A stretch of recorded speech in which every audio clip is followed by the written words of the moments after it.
July 16, 1930 ಸೈನ್ಸ್ನ ಮಹಾನ್ ವಿಜ್ಞಾನಿ Albert Einstein ಅವರು ಹೇಳಿದಂಥ ಮಾತು, science without religion is ಲೇಮ್ and religion without science is blind.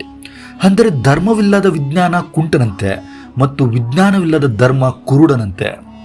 ಹಾಗಾದರೆ ಇವೆರಡು ಒಂದಕ್ಕೊಂದು ಬೆರೆಯಲು ಸಾಧ್ಯವಿಲ್ಲದಿದ್ದರೆ ನಾವು ಎರಡರಲ್ಲಿ ಒಂದನ್ನು ಮಾತ್ರ ಆರಿಸಬೇಕೆ? ಹೌದಾದರೆ ಅದು ಯಾವುದಾಗಿರಬೇಕು? ಯಾವುದೇ ನಿರ್ಧಾರಕ್ಕೆ ಬರುವ ಮೊದಲು ಈ ಲಾಜಿಕ್ ಅನ್ನು ನೋಡಿ. ಪ್ರತಿ ವರ್ಷ ನೇಪಾಳದಲ್ಲಿ ನಡೆಯುವಂಥ ಹಬ್ಬವೊಂದರಲ್ಲಿ ಸುಮಾರು 2.5 ಲಕ್ಷಕ್ಕೂ ಹೆಚ್ಚು ಪ್ರಾಣಿಗಳನ್ನು ಬಲಿ ನೀಡಲಾಗುತ್ತದೆ. ಆದರೆ ಸೈನ್ಸ್ ಅಥವಾ ವಿಜ್ಞಾನದ ಹೆಸರಿನಲ್ಲಿ ಪ್ರತಿದಿನ ಹಲವಾರು ಪ್ರಾಣಿಗಳನ್ನು ಪ್ರಯೋಗಕ್ಕಾಗಿ ಕೊಲ್ಲಲಾಗುತ್ತದೆ ಅಥವಾ ಅವುಗಳನ್ನು ಅಂಗವಿಕಲರನ್ನಾಗಿ ಮಾಡಲಾಗುತ್ತದೆ. ಇವರಿಬ್ಬರು ಕೂಡ ಕೊಲೆಗಾರರೇ ಆಗಿದ್ದಾರೆ. ಆದರೆ ಇವರಿಬ್ಬರಲ್ಲಿ ಯಾರು ಸರಿ ಮತ್ತು ಯಾರು ತಪ್ಪು? ನಾಸಾ ವಿಜ್ಞಾನಿಗಳ ಪ್ರಕಾರ ಯೂನಿವರ್ಸ್ ಅಂದರೆ ಈ ಬ್ರಹ್ಮಾಂಡದ ಜನನ ಒಂದು ದೊಡ್ಡ ಸ್ಫೋಟದಿಂದ ಆಗಿದೆ. ಆದರೆ ಹಿಂದೂ ಧರ್ಮದ ಪ್ರಕಾರ ಬ್ರಹ್ಮಾಂಡವನ್ನು ಬ್ರಹ್ಮದೇವರು ಕಮಲದ ಹೂವಿನಿಂದ ರಚಿಸಿದರು.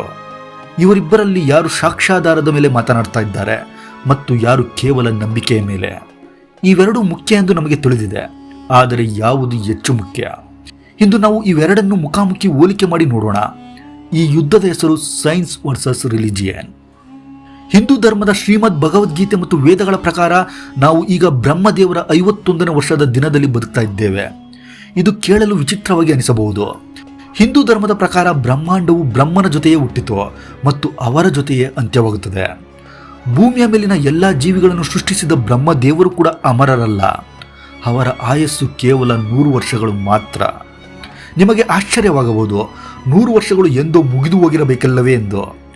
ಆದರೆ ನಾನು ಹೇಳುತ್ತಿರುವುದು 100 ವರ್ಷಗಳು ಮನುಷ್ಯರ ವರ್ಷಗಳಲ್ಲ. ಬ್ರಹ್ಮದೇವರ ಆಯಸ್ಸಿನ 1 ವರ್ಷವು ಮನುಷ್ಯರಿಗೆ 3.1104 ಟ್ರಿಲಿಯನ್ ವರ್ಷಗಳಿಗೆ ಸಮನಾಗಿರುತ್ತದೆ. ಈ ಆಧಾರದ ಮೇಲೆ ಲೆಕ್ಕ ಹಾಕಿದರೆ ನಮ್ಮ ಯೂನಿವರ್ಸ್ ಅಥವಾ ಬ್ರಹ್ಮಾಂಡವು ಸುಮಾರು 155.52 ಟ್ರಿಲಿಯನ್ ವರ್ಷಗಳ ಹಿಂದೆ ಹುಟ್ಟಿದೆ ಮತ್ತು ಇನ್ನು 155.52 ಟ್ರಿಲಿಯನ್ ವರ್ಷಗಳ ಕಾಲ ಇರುತ್ತದೆ. ಈಗ ರಿಲಿಜಿಯನ್ ಆಯಿತು. ಸೈನ್ಸ್ ಏನು ಹೇಳುತ್ತದೆ ಎಂಬುದನ್ನು ನೋಡೋಣ. ಸೈಂಟಿಸ್ಟ್ಗಳು ನೀಡಿದ ಬಿಗ್ ಬ್ಯಾಂಗ್ ಥಿಯರಿ ಪ್ರಕಾರ ನಮ್ಮ ಯೂನಿವರ್ಸ್ ಸುಮಾರು 13.8 ಬಿಲಿಯನ್ ವರ್ಷಗಳ ಹಿಂದೆ ಹುಟ್ಟಿತ್ತು. ಆರಂಭದಲ್ಲಿ ಎಲ್ಲ ಮ್ಯಾಟರ್ ಮತ್ತು ಎನರ್ಜಿ ಒಂದು ಚಿಕ್ಕ ಬಿಂದುವಿನಲ್ಲಿ ಅಡಗಿತ್ತು, ಅಂದರೆ ಸಿಂಗ್ಯುಲಾರಿಟಿ. ಒಂದು ದಿನ ಈ ಸಿಂಗ್ಯುಲಾರಿಟಿಯಲ್ಲಿ ದೊಡ್ಡ ಸ್ಫೋಟವಾಯಿತು. ಇದನ್ನು ರ್ಯಾಪಿಡ್ ಎಕ್ಸ್ಪ್ಯಾನ್ಷನ್ ಎನ್ನಬಹುದು.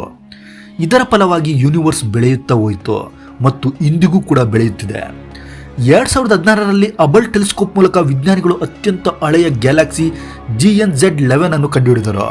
ಇದು ನಮ್ಮಿಂದ ದೂರ ಸರಿಯುವಂಥ ವೇಗವನ್ನು ನೋಡಿದರೆ ಬಿಗ್ ಬ್ಯಾಂಗ್ ನಿಜವಾಗಿಯೂ ನಡೆದಿತ್ತು ಎಂಬುದು ಸಾಬೀತಾಗುತ್ತದೆ. ಇಲ್ಲಿ ಸೈನ್ಸ್ಗೆ ಒಂದು ಪಾಯಿಂಟ್ ಸಿಗುತ್ತದೆ, ಏಕೆಂದರೆ ಸೈನ್ಸ್ ಸಾಕ್ಷಿ ಮತ್ತು ಲಾಜಿಕ್ ಆಧಾರದ ಮೇಲೆ ಮಾತನಾಡುತ್ತದೆ. ಆದರೆ ರಿಲಿಜಿಯನ್ ನಂಬಿಕೆಯ ಮೇಲೆ ಮಾತ್ರ ನಿಂತಿದೆ. ಸುಮಾರು 3 ಲಕ್ಷ ವರ್ಷಗಳ ಹಿಂದೆ ನಮ್ಮ ಪೂರ್ವಜರಾದ ಹೋಮೋಸೆಫಿಯನ್ಸ್ ತಮ್ಮ ಜನರ ಮೃತದೇಹವನ್ನು ಸಂಪ್ರದಾಯಬದ್ಧವಾಗಿ ಸುಡುತ್ತಿದ್ದರು ಅಥವಾ ಹೂಳುತ್ತಿದ್ದರು. ಅಂದರೆ ಆ ಕಾಲದಲ್ಲೇ ಧಾರ್ಮಿಕ ಆಲೋಚನೆಗಳಿದ್ದವು. ಆಕ್ಸ್ಫರ್ಡ್ ಯೂನಿವರ್ಸಿಟಿಯ ಪ್ರಕಾರ ಮನುಷ್ಯರು ಗುಂಪುಗಳಲ್ಲಿ ಬದುಕಲು ಪ್ರಾರಂಭಿಸಿದಾಗ ಸಮಾಜವನ್ನು ಒಗ್ಗೂಡಿಸಲು ರಿಲಿಜಿಯನ್ ಅಥವಾ ಧರ್ಮದ ಅಗತ್ಯವಿತ್ತು. ರಾಮಾಯಣ ಮತ್ತು ಮಹಾಭಾರತದಂಥ ಕಥೆಗಳು ತ್ಯಾಗ, ಪ್ರೀತಿ, ಕರುಣೆ ಮತ್ತು ಪ್ರಾಮಾಣಿಕತೆಯನ್ನು ಕಲಿಸಿದವು. ಈ ಎಮೋಷನ್ಸ್ಗಳನ್ನು, ಭಾವನೆಗಳನ್ನು ಹತೋಟಿಯಲ್ಲಿಡದಿದ್ದರೆ ಏನಾಗುತ್ತದೆ ಎಂಬುದನ್ನು ತಿಳಿಸಿದವು. ಅಂದರೆ ಜನರಲ್ಲಿ ಸೋಷಲೈಸೇಷನ್ ಮತ್ತು ಶಾಂತಿಯನ್ನು ಕಾಪಾಡಲು ಧರ್ಮ ಹುಟ್ಟಿತು. ಆದರೆ ಸೈನ್ಸ್ನ ಮೂಲವು ಪ್ರಾಚೀನ ಈಜಿಪ್ಟ್ ಮತ್ತು ಮೆಸೊಪೊಟೇಮಿಯಾದಲ್ಲಿ ಕಂಡುಬರುತ್ತದೆ. ಮನುಷ್ಯ ಮತ್ತು ಪ್ರಕೃತಿಯ ನಡುವಿನ ಸೇತುವೆಯಾಗಿ ಸೈನ್ಸ್ ಹುಟ್ಟಿಕೊಂಡಿತು.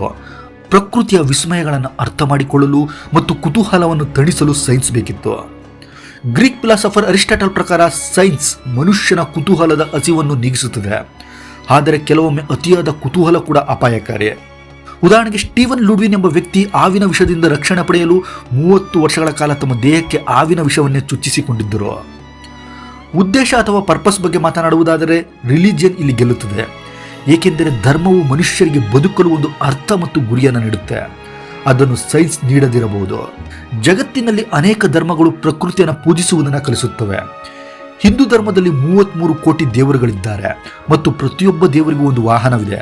ಉದಾಹರಣೆಗೆ ಗಣೇಶನಿಗೆ ಇಲಿ, ಇಂದ್ರನಿಗೆ ಆನೆ ಅಥವಾ ಐರಾವತ, ಶಿವನಿಗೆ ಸರ್ಪ. ಇದರಿಂದಾಗಿ ಪ್ರಾಣಿಗಳನ್ನು ನೋಯಿಸುವ ಮೊದಲು ಜನರಿಗೆ ಭಯವಿರ್ತಾ ಇತ್ತು. ಆದರೆ ಕಾಲ ಕಳೆದಂತೆ ಈ ಸಮಾಜವನ್ನು ನಡೆಸಲು ಧರ್ಮದ ಹೆಸರಿನಲ್ಲಿ ಕೆಲವು ಕಟ್ಟುನಿಟ್ಟಾದ ನಿಯಮಗಳನ್ನು ಮಾಡಲಾಯಿತು. ಪ್ರಶ್ನೆ ಏನೆಂದರೆ, ಇಂದಿನ ಟೆಕ್ನಾಲಜಿ ಯುಗದಲ್ಲಿ ಧರ್ಮ ತನ್ನನ್ನು ತಾನು ಬದಲಾಯಿಸಿಕೊಳ್ಳುತ್ತಿದೆಯೇ? ಇಲ್ಲ, ಇಲ್ಲಿ ಸೈನ್ಸ್ ಮುಂಚೂಣಿಯಲ್ಲಿದೆ, ಅಪ್ಡೇಟ್ ಆಗ್ತಾನೇ ಇದೆ. ಇದಕ್ಕೆ ಬೆಸ್ಟ್ ಉದಾಹರಣೆ ಎಂದರೆ ಗ್ಯಾಲಿಲಿಯೋ. 1632ರಲ್ಲಿ ಗ್ಯಾಲಿಲಿಯೋ ಸೂರ್ಯ ಭೂಮಿಯ ಸುತ್ತ ಸುತ್ತುವುದಿಲ್ಲ, ಬದಲಿಗೆ ಭೂಮಿಯೇ ಸೂರ್ಯನ ಸುತ್ತ ಸುತ್ತುತ್ತದೆ ಎಂದು ಹೇಳಿದರು. ಅದು ಸತ್ಯ ಕೂಡ ಆಗಿತ್ತು. ಆದರೆ ಬೈಬಲ್ ಪ್ರಕಾರ ಭೂಮಿಯೇ ಕೇಂದ್ರವಾಗಿತ್ತು. ಇದಕ್ಕಾಗಿ ಚರ್ಚ್ ಗ್ಯಾಲಿಲಿಯೋ ಅವರಿಗೆ ಶಿಕ್ಷೆ ನೀಡಿತು ಮತ್ತು ಸಾಯುವವರೆಗೂ ಹೌಸ್ ಅರೆಸ್ಟ್ನಲ್ಲಿ ಇರಿಸಿತ್ತು. ಆದರೆ ಸೈನ್ಸ್ ಆಗಲ್ಲ.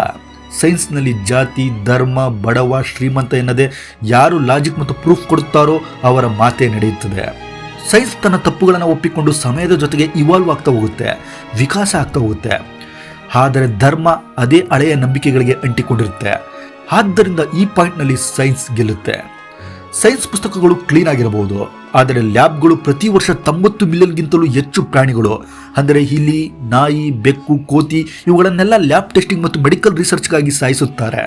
ಇನ್ನೊಂದೆಡೆ ನೇಪಾಳದ ಗದಿಮಾಯಿ ಹಬ್ಬದಲ್ಲಿ ಪ್ರತಿ 5 ವರ್ಷಕ್ಕೊಮ್ಮೆ 2.5 ಲಕ್ಷ ಪ್ರಾಣಿಗಳನ್ನು ಬಲಿ ಕೊಡಲಾಗುತ್ತದೆ.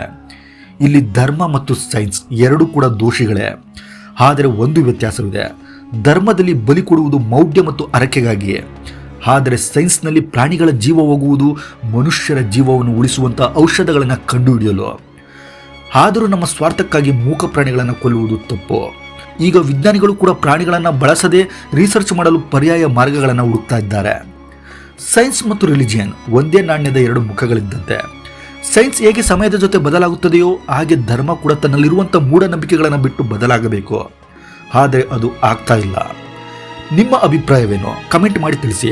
ಈ ವಿಡಿಯೋದಿಂದ ಹೊಸದೇನಾದರೂ ಕಲಿತಿದ್ದರೆ ಲೈಕ್ ಮಾಡಿ, ಶೇರ್ ಮಾಡಿ ಮತ್ತು ಚಾನಲ್ಗೆ ಸಬ್ಸ್ಕ್ರೈಬ್ ಆಗಿ.